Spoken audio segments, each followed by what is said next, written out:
world doesn't care about your good heart. It cares about your position on the board. Niccolò Machiavelli understood something 5 centuries ago that most people are too terrified to admit today. Society was never designed to make you powerful. It was engineered to make you predictable. You aren't being good, you are being managed. They told you that being humble is a virtue, that being honest is a requirement, and that being just like everyone else is the path to security. They call it morality. Machiavelli called it a trap, because the more rules you follow, the easier you are to rule. You aren't being a good person, you are being a managed asset. They've convinced you that your cage is a castle and that your weakness is a virtue. They want you weak, broke, and obedient because a man who follows every rule is a man who never poses a threat. We are here to take off those social glasses and look at the world through the cold, sharp eyes of the Florentine master. This isn't about becoming a villain. It's about refusing to be a victim. It's about understanding that the world is not a playground. It is a high-stakes chessboard, and currently, you aren't the player. You are a pawn that has been told that moving only one square at a time is a moral triumph. Today, we are going to deconstruct the 7 deadliest social traps. We are going to break the rules that were designed to keep you weak, broke, and obedient. By the time we are done, you won't just see the game, you will know how to win it. Welcome to the inner circle. Let's begin. Always tell the truth. It's the first commandment of the social contract. They told you that honesty makes you pure. They said transparency builds trust and that the truth will set you free. But you've likely felt the sting when that freedom turned into a weapon used against you. Your psyche requires safety, but total honesty is a vulnerability you cannot afford. In the real world, information isn't just data, it's currency. And when you tell everyone everything, you are effectively giving away your bank account password to every stranger on the street. Machiavelli knew this better than anyone. He famously taught that a leader, a prince, must be a lion to frighten the wolves, but he must also be a fox to recognize the traps. Radical honesty is a trap. Think about it. Why does society demand your transparency? Because a transparent man is a predictable man. If they know your fears, they know how to scare you. If they know your dreams, they know how to lure you. If they know your next move, they know how to block you. We need to stop viewing silence as deceit and start viewing it as information security. Your truth is the last arrow in your quiver. If you fire it just because someone asked you to be honest, you've left yourself defenseless. When you reveal your true intentions, you lose the element of surprise. When you admit your weaknesses, you hand over the leash. You've probably felt that awkward pressure in a meeting or a conversation where you felt forced to confess your doubts or your plans. That pressure isn't coming from a place of morality. It's a social mechanism designed to strip you of your mystery. Machiavelli didn't advocate for mindless lying. Lying is messy and leaves a trail. Instead, he advocated for the strategic fog. Imagine you are navigating a battlefield. If the sun is too bright and the air too clear, your enemies can see your every movement from miles away. But in the fog, you are ghost-like. You move in silence. You strike from the shadows. You must master the art of being sincerely vague. Share the facts that don't matter and guard the truths that do. Let people think they know you. Let them believe they have read your map while you are secretly charting a completely different course. The world doesn't need to know what you're thinking. It only needs to see what you've achieved. Remember, the man who speaks the most has the least power because he has already spent his influence on words. The man who listens, who observes, and who guards his tongue is the one who eventually controls the room. Don't be the honest person who is easily discarded. Be the fox who sees the trap and walks around it in silence. Just fit in. Don't rock the boat. Be a team player. From the moment you entered the school system, you were being taught a masterclass in how to disappear. They told you that the middle path is the safest, that if you don't stand out, you won't get hit. But you've likely felt the suffocating weight of that invisibility. You've realized that when you are like everyone else, you are replaceable like everyone else. Your psyche craves belonging, but society uses that craving to turn you into a statistic. Machiavelli held a profound contempt for the middle way. He argued that men who try to please everyone or stay neutral in times of conflict are the first to be destroyed. In his eyes, there is no safety in the crowd. There is only a slow, quiet death of your potential. To the system, fitting in is a form of social castration. Think about the psychological toll of conformism. Every time you suppress your true opinion to avoid a debate, every time you dress like your peers to avoid a glance, every time you follow a career path just because it's stable, you are handing over your power. You are becoming a ghost in your own life. Society rewards the average with average lives. It promises security, but it delivers stagnation. Machiavelli's philosophy demands that you understand the concept of social camouflage. This is not the same as fitting in. Fitting in is an accident of fear. Camouflage is a weapon of strategy. A predator doesn't blend into the grass because it wants to be the grass. It blends in so it can get close enough to strike. You must learn to look like the crowd while thinking like the master. Why? Because the crowd is afraid of anyone who walks alone. Your independence is a mirror that reflects their cowardice. If they see you are free, they will try to pull you back into the herd. Your psyche requires you to find your own tribe, but the world wants you to stay in the pen. Machiavelli once noted that a leader must be prepared to be half beast and half man. This means having the social grace to navigate a room but the cold internal resolve to stand alone when the room is wrong. Most people are 100% social man. They have no beast left. They have been domesticated until they have no teeth. Have you ever felt that surge of energy when you did something bold only to have your friends or family try to talk you out of it? That wasn't them protecting you, that was the herd reacting to a member trying to climb the fence. To gain real power, you must embrace the isolation of the leader. The crowd is a tool, not a home. Use it for cover, use it for resources, but never let it become your identity. If you do what they do, you will have what they have. And if you look around at the stress, the debt, and the quiet desperation of the average person, you'll realize that fitting in is the most expensive mistake you can make. Stand apart. Not to be loud, but to be free. The lion does not lose sleep over the opinions of sheep, but more importantly, the lion never tries to convince the sheep that he is one of them. He knows exactly who he is. You, be humble. Don't make too much noise. It's the mantra of the modest. They told you that if you work hard in silence, the world will eventually find you and crown you. They taught you that self-promotion is arrogant and that true merit speaks for itself. But you've likely felt the bitter frustration of watching a loud, mediocre colleague get the credit for the work you did simply because you were too humble to claim it. Your psyche demands recognition, but society uses humility to keep you from competing. Niccolò Machiavelli understood a fundamental law of human nature: people judge by the eyes rather than by the hands. Everyone can see what you appear to be, but very few can feel what you really are. In the game of power, if you don't define your own value, the world will default to the lowest possible estimate.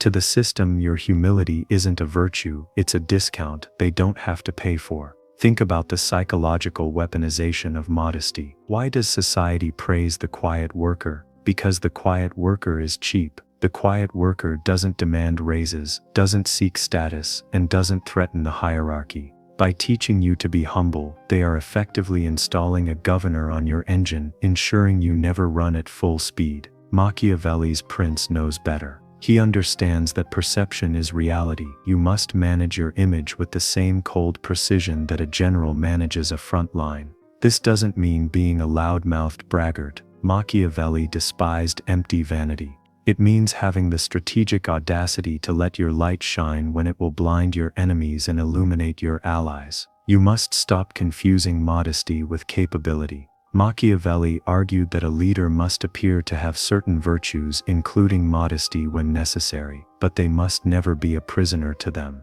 You should use humility as a mask to avoid envy, but never as a cage for your ambition. Be humble in your words when strategy dictates it, but be arrogant in your private standards. If you don't stand up and declare your worth, don't be surprised when the world treats you like you're worthless. The meek don't inherit the earth, they simply maintain it for those who were bold enough to take it. Ask yourself, are you being humble because you are strong enough to choose it, or because you are too afraid to be seen? Be nice to everyone. Make sure people like you. It's the ultimate social lubricant. From your first day of school, you were taught that likability is your greatest asset. They told you that if you are pleasant, accommodating, and polite, the world will open its doors for you. But you've likely felt the exhaustion of that constant performance, the hollow feeling of saying yes when your entire being was screaming no just to avoid a moment of friction. Your psyche craves harmony, but society uses your niceness as a handle to move you where it wants. Niccolò Machiavelli made a distinction that most modern self-help gurus are too afraid to touch. There is a massive difference between being loved and being liked. To be liked is to be agreeable, to be loved in the political sense is to be valued. But Machiavelli famously concluded that if you cannot be both, it is much safer to be feared than to be loved. In a modern context, fear doesn't mean terror, it means unwavering respect for your boundaries. To the system, a nice person is a predictable person. When you strive to be liked by everyone, you are effectively giving everyone a vote on your behavior. You become a person without edges, a person who can be molded, pushed, and ignored. We need to address a hard truth. Kindness without the capacity for aggression is not a virtue, it's a lack of options. Think about the metaphor of the sheep. An old proverb says that the sheep is kind to the grass, but is it? The sheep doesn't have a choice. It lacks the teeth and the claws to be anything else. When you are nice because you are afraid of conflict, you aren't being virtuous, you are just being a sheep. True kindness only exists when you have the power to be cruel but you choose to be moved with grace. You've likely felt that surge of resentment after a conversation where you were too polite to stand your ground. That resentment is your psyche mourning the loss of your self-respect. Your mind requires you to protect your territory, but the world wants you to keep the gates open so they can walk through whenever they please. In the Machiavellian framework, we replace politeness with selective benevolence. Machiavelli argued that a prince should be merciful, faithful, humane, upright, and religious, but his mind should be so framed that should he require to be the opposite, he may know how to change. You must master the velvet glove strategy. The exterior is smooth and professional, but everyone in the room should know there is a hand of iron underneath. Society rewards agreeable people with small favors and crumbs, but it grants power only to those who are willing to be disagreeable when the stakes are high. Respect is not earned by smiling, it is earned by the moments you are willing to walk away, the moments you say this is unacceptable, and the moments you prioritize your mission over someone else's comfort. If you try to be a friend to everyone, you end up being a slave to everyone. Stop asking, will they like me? And start asking, do they respect the line I've drawn? Because in the end, the people who are liked by everyone are usually remembered by no one. But the ones who were brave enough to be difficult are the ones who changed the world. Be patient, wait your turn. Good things come to those who wait. It is perhaps the most sedative lie ever told. They've convinced you that life is a queue, a long, orderly line where if you just keep your head down and stay quiet, the universe will eventually hand you your reward. But you've likely felt that growing sense of dread as you watch people who skip the line reach the finish line while you're still standing in the same spot, older and more tired. Your psyche seeks stability, but society uses patience to keep you in a state of permanent stagnation. Niccolò Machiavelli had a famous, almost violent view on this. He believed that fortune, the goddess of luck and opportunity, is a woman, and if you wish to master her, you must conquer her with audacity. He wrote that it is better to be adventurous than cautious. In the Machiavellian world, time isn't a river that carries you to your destiny, it is a battlefield where the ground is taken by those who move fastest. To the system, your patience is just maintenance. As long as you are waiting, you aren't competing. Think about the psychological trap of the perfect moment. Many of us are paralyzed by the idea that we need more information, more money, or more readiness before we act. But waiting for the perfect moment is like waiting for every single traffic light in the city to turn green before you leave your driveway. It will never happen. While you are waiting for the green light of permission, the world is passing you by. You've likely felt that surge of adrenaline when an opportunity appeared, followed immediately by the cold splash of not yet. That not yet isn't wisdom. It's a leash. Your mind requires growth and movement, but the world wants you to stay in the pen until it's convenient for them to move you. We must replace patience with calculated aggression. Machiavelli observed that those who wait for the right time usually find that time has passed them by. The elite do not wait for opportunities. They create them by causing friction. They don't ask for permission to lead. They lead and let the world catch up. They understand that an imperfect action taken today is worth 10 times more than a perfect plan that never leaves the paper. In a modern career or business, waiting your turn is a death sentence. The hierarchy is not a ladder, it's a mountain. No one is going to reach down and pull you up just because you've been standing at the base for 5 years. You have to climb. You have to be willing to be impatient with your own progress while being strategically patient with the results. Don't let society confuse your lack of courage with patience. There is no line. There is only a crowd of people waiting for someone to tell them what to do. Be the person who stops waiting. Break the rhythm. Speed up when they tell you to slow down. Because the right time isn't something that arrives, it's something you seize and claim as your own. If you wait for the world to give you what you deserve, you will be waiting until the day you die. Loyalty is everything. A good person never switches sides. It sounds noble, doesn't it? They told you that steadfast devotion to your company, to your leaders, to your tribe is the ultimate mark of character. They've convinced you that walking away is a form of betrayal, but you've likely felt that bitter realization when you noticed your devotion was a one-way street.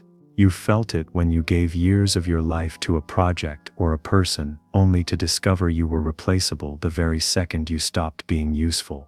Machiavelli viewed loyalty through a lens of cold, hard utility. He observed that alliances based solely on sentiment or promises are the first to crumble under pressure. To him, the only loyalty that lasts is the one based on shared interests. In the Machiavellian world, you are not a servant, you are a sovereign entity.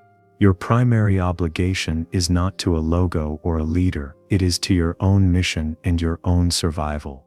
Think about the psychological manipulation behind the phrase, "We're like a family here." Why do they say it? Because in a family you are expected to sacrifice without asking for a return. By framing a professional or strategic relationship as a moral bond, they disable your ability to negotiate. They want you to feel guilty for even looking at other options. We must replace blind loyalty with rational reciprocity. Machiavelli warned that a leader who relies on the loyalty of others without providing them with a reason to be loyal is a fool. The same applies to you. Loyalty is not a religion, it is a contract. And like any contract, if the other party stops delivering value, the contract is null and void. You've likely felt that sunk cost anxiety, the feeling that because you've invested so much time you must stay until the end. That's your social programming trying to override your survival instinct. Your psyche needs to know you aren't alone, but the world wants you to stay loyal to people who would never be loyal to you. Imagine a ship that has hit an iceberg. Morality tells you to stay and help bail water until the very end.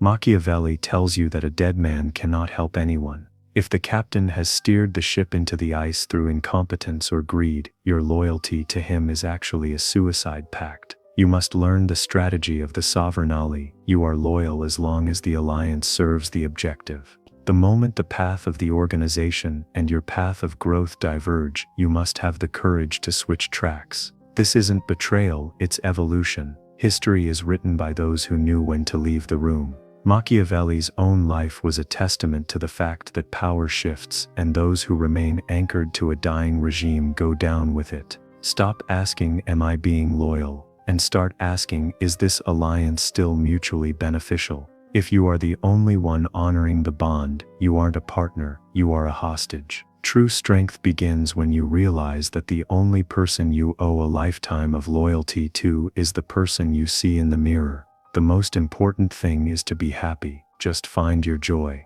It sounds like a blessing, but it is actually the ultimate sedative. They've convinced you that the goal of human existence is to reach a state of permanent comfort, a world without friction, without stress, and without pain. They told you that if you aren't happy, something is wrong with you. But you've likely felt the hollow reality of this pursuit. You've felt how happiness is a moving target that leaves you exhausted, fragile, and most importantly, easy to control. Niccolò Machiavelli had no interest in the happiness of the masses. He was obsessed with virtue not in the modern moral sense, but the ancient Roman concept of strength, boldness, and the ability to impose one's will on a chaotic world. To Machiavelli, a man who chases comfort is a man who has already surrendered. He knew that the moment you prioritize feeling good over being capable, you become a slave to whoever provides that feeling. To the system, your happiness is a cage. A man who is comfortable never revolts. Think about the psychological mechanism of the happiness trap. Why does society push consumerism, entertainment, and instant gratification? Because a sedated population is a predictable population. If they can keep you chasing the next dopamine hit, the next vacation, the next purchase, the next like, they can keep you from ever looking up and realizing that your life lacks real power. We must replace happiness with anti-fragility and mastery. In the Machiavellian sense, comfort is the bait and purpose is the hook. Imagine a greenhouse. The plants inside are happy, they have perfect light, constant water, and no wind. But the moment you take a greenhouse plant and put it in the wild, it dies.